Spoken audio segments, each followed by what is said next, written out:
Амар минь дүү. Мэлми тунгалаг үлми бат лагшин амгалан үйлс өндөрөв. Туулаа нэвэртэй подкаст.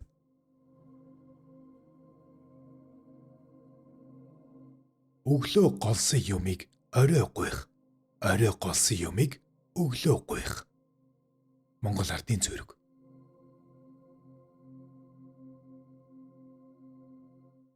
Бүхийн домог 15 дугаар хэсэг. Хулгар нацаг буюу баян мөнх арслан. Нацаг гойг хулгайч гэж муулах хүн байвчиг ядарсан хүнд тусч цайган сэтгэлдээ гэлцэх нь олон. Нас агсан хойноо амар баясгалант хийдэд мөргөхөөр явж байтал мэлчин шир гэдэг газар олон явган хүн хүүхдээ үрж хөгштөө хөтөлж уйлаад явж байна гин. Учрыг лавлваас бид өвөрлөгч ус дунд горвон гүнийхээс мөрөглөөр ирсэн юм. Гэтэл өнгөрсөн шөнд хамаг юмыг минь дээрэмдэж заримыг нь хүлж орхиод явчихлаа. Одоо яахаа мэдэхгүй явна. Гэхэд нацаг морь малын зүс эд хогшил зэргийг мэдэж аваад нэгийг нь дагуулan уулын оройд гарч бараа хартал битүү модон дотроос утаа гарахыг үзв. Тэр зүг дөхөн очиж дагуул хүндээ хоёр морио орхиод зулцхан хус булга татаж аваад таяг болгон тулж утаа гарах зүгт явжээ.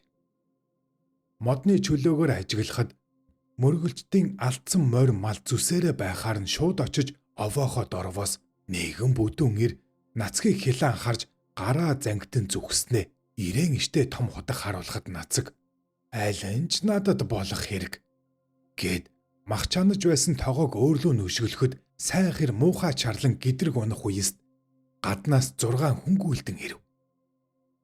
Нацаг эхний хүнээр бусдыг нь цохин унгаагаад ловирцсан эд малыг авч ирэхэд явгарсан мөргөлчөд хан тэнгэрээс бууж ирсэн ачтан уу? Хатан дэлхийгээс ургаж гарсан ачтан уу? Химээ мөргөцгөөжээ. Тэд нацгийн алдар нэрийг асуухад надаас дээгүрх нь хулгайч гэдэг юм. Надаас доогуурх нь хулгар гэдэг юм. Үй тэнгийнхэнтэй бол бүх нацагч гэж дуудагдаж явлаа гэж. Нацаг хушуундаа буцаж ирээд ноёндоо бараалхаж танаас 7 хүний амь нэгсэн хэрэг ирээгүй из гэж асуухад ноён ихэд гайхан асуувал би амар баясгалант руу явж байхдаа 7 дээрэмч нэг зохиод алсан. Удахгүй тэр хэрэг босож ирэхгүй. Хөл урттай муу явдалтай намайг ойр байгаа дээр минь барьж авбал та нарт амар биш үү? Гэхлээр нь түүнийг хоржээ. Хойдон зун нь нацаг би барилдээ төрөлбөл суллах уу гэж асуухад чамаар дутахгүй гэжээ. Сүүлд нь толгоогоо тавьж барилдах ам өгч төр суллагджээ. Гэтэл ноён болцол тогтоож үүнийг тасдвал барилдуулна гэж 3 давхарлсан аргамж өгөхөд хөлөө оруулан ганц дугтраад барилдах эрх олсон юм гэдэг. Тэгээд хушуу наадамда шин жамц гэдэг бүхтээ үлдэж төрүүлээд ноёндоо миний хэрэг хизээж гарч ирэхгүй. 7 бөөс биш хүн болохоор амь насыг нь дээдлэн өөрөө өөрийгөө шийдгсэн хэрэг. Гэхэд ноён суллж болохгүй, байж ч болохгүй эргэлзжээ. Нацаг за яах вэ? Өвлийн сэрүүн ортол амар суй гэд хар гертэ орсон гэдэг. Гэтэл намар оройхон хөдөлгөөн морьтой 2 хүн ханд чимвангийн тамган дээр ирж өргөл барьж нацгийг суллаж хайрл гэж гуйснаар ноён учрыг ойлгон суллжээ. Нацаг хүрээнд байхдаа сайн нөхөр ёндны хамт тамган толгой гихчдэр гарч бараа харж байтал майдрын голд олон аянчид буужээ. Түүнийг хараад нацаг нөхөртөө хоёулаа тэнд очиж олзоолох уу гэхэд юун олз гэж нөхөр нь асуухад нацаг намайг дагаад очивол болох нь тэр гэд хоёулаа очиход том хөх майханд олбог дивсэд жингийн даамал луухгэр ир сууж байжээ. Даамлын томжиргүй занг мэдсэн нацаг нөхөртөө энэ шарыг өргөвөл эзэн нь юу өгдөгсөн юм бол гэхэд даамал сэртэцхийн залуу чи байтлаа миний хайнгийн шарыг тэрвэрж өргөх болж байна уу?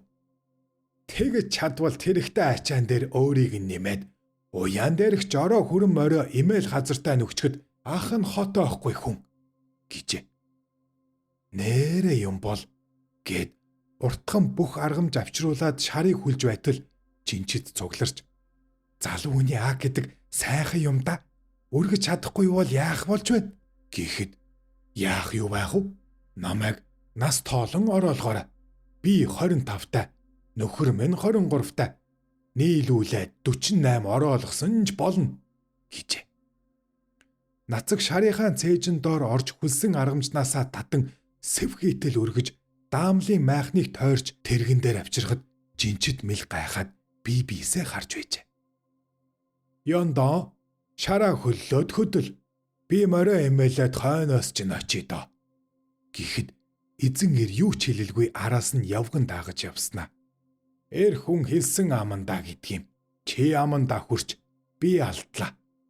Чиний эр биеийг гайхаж баршгүй юм. Алдраа хэлж гэрээ зааж өгвөл болох уу? Гэж гуйхтана.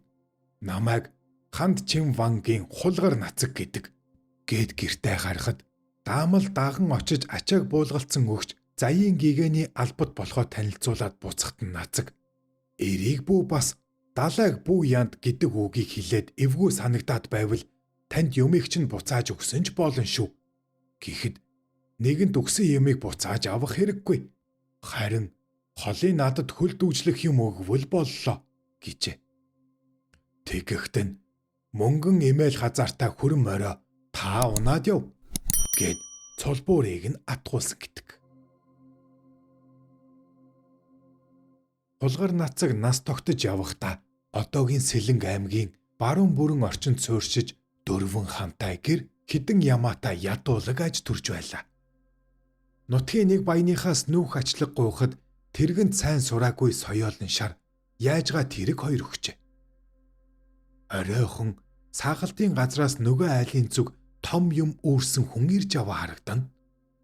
Ажиглах хаваас нацаг өхөр тэрэг хоёрыг баглаад үүрч ирэхэд баян ихэд гайхаж харж байтал өмнө нь ирээд галд болохгүй зомгол гарын ая даахгүй тугал хоёроо аваарай гэж чулуутахад тэрэг нь хэмхэрч өхөр нь бялбарч өгсөн гэдэг. Маргааш нь нацаг дөрвөн хантай гэрээ баглаж дээр нь хідэн ямаагаа тавиад уулд аваад явчихсан гэдэг. Одоогийн Дундгов аймгийн Төгрөг орчмоор Харчин өртөөгийн Сэхүүлийн төмөр гэдэг чадал тэнхээндээ бардсан ир байсан юмсанч. Тэрээр дургу хүрснээ барьж авч улайлсгсан төмрөөр харж зовоодог юмсанч. Хулгар нацгийг говьор явж байхад нэг танил нь чи харчны төмрийн гарт орж өгөхөнтэй гэхэд нацаг зориуд төмрийн адуунаас шилэн барьж байтал урд хар гизэгтэй хүдэр ир давхаад ирэв.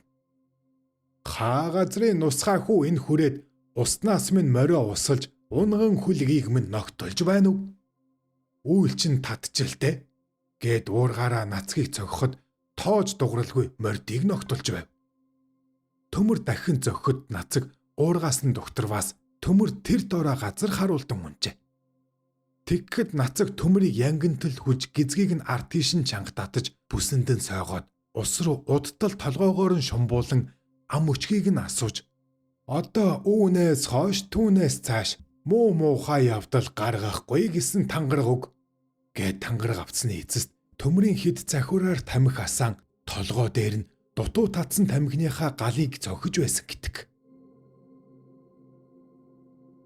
YouTube дээр Тулаа нэвртэй подкастыг үзэж ба сонсож байна. Тулаа нэвртэй нь 2 дахь сувга газрын гаваас гэж нэрлэв. Description хэсэгт байх холбоосоор дамжин орж subscribe тавьчаад дарахад хангалттай. Одоохондоо туршилтын дугаарууд явж буй. Газрын гаваас подкаст. Даншгийн начин очиргоо ингэж ярьжээ. Намхаа авраг хулгар нацгийг өөрөөсөө илүү хүчтэй ганцхан олцгөөж байж бүхийн аз нь харчихсан юм гэж ярьж байжээ. Ардын хувьсгалын партизан дамдан агсан хэлэхдээ нацаггүй 50 хол хэвээсэн насанда 400-аас 500 орчим килограмм жинтэй голч нь бүтэн хагас метр буюу богинохон алдын хэмжээтэй зузаанаараа 40 см-ийн ойр дуграг хавтгай чулууг метр орчим өндөр термийн суурин дээр төвөггүйхэн өргөн тавьж байсныг өөрийн нүдээр харж байжээ.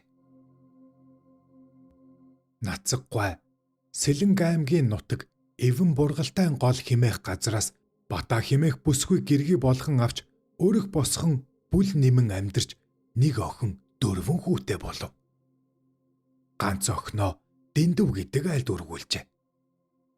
Энэ тухай нацгийн төрсөн Дэндвийн өргөмөл охин Ламсүрэн 1982 онд ингэж ярьж байжээ.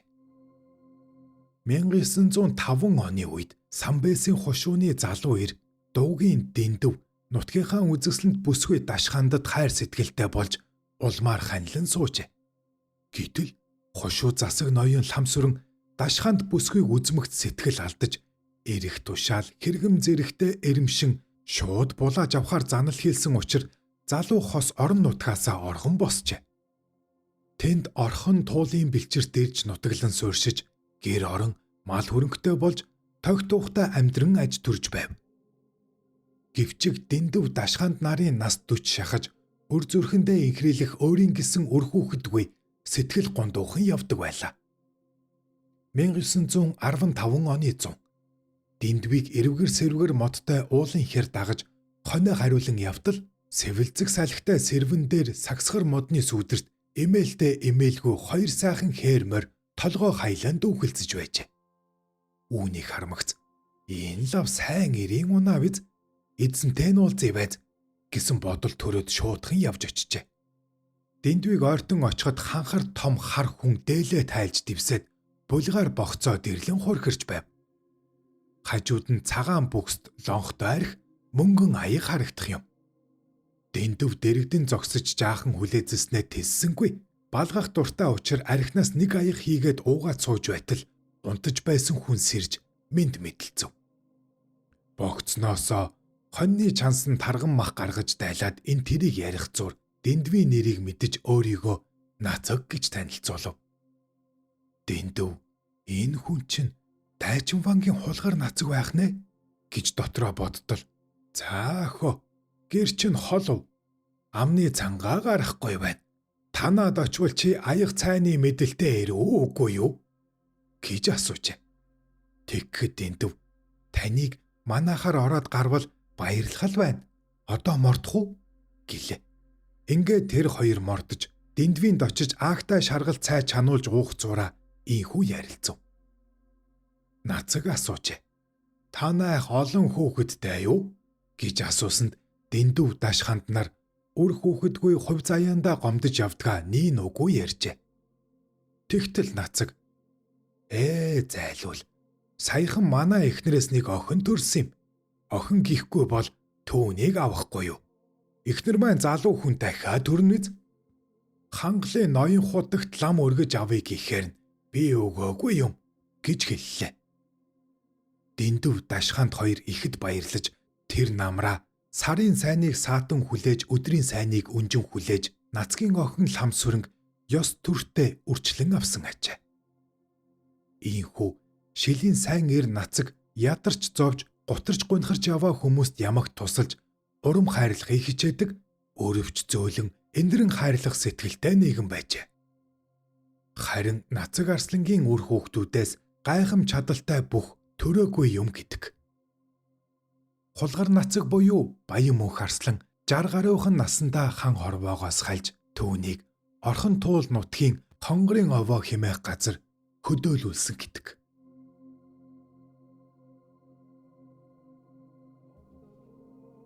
Та YouTube дээр Тулаа нэвртэй подкастыг үзэж бас сонслоо. Бүхийн домог таалагдсан бол сэтгэлдээ үлдээгээрэй. Мөн Тулаа нэвртэй подкастын 2 дахь суваг газрын гаваас подкаст руу дамжин орох холбоос description хэсэгт байгаа. Шин сувгийг маань дэмжиж subscribe авчаад дарахтал хангалттай. Танд таны гэр бүлд эрүүл их аз жаргал хамгийн сайн сайхан бүхнийг хүсье.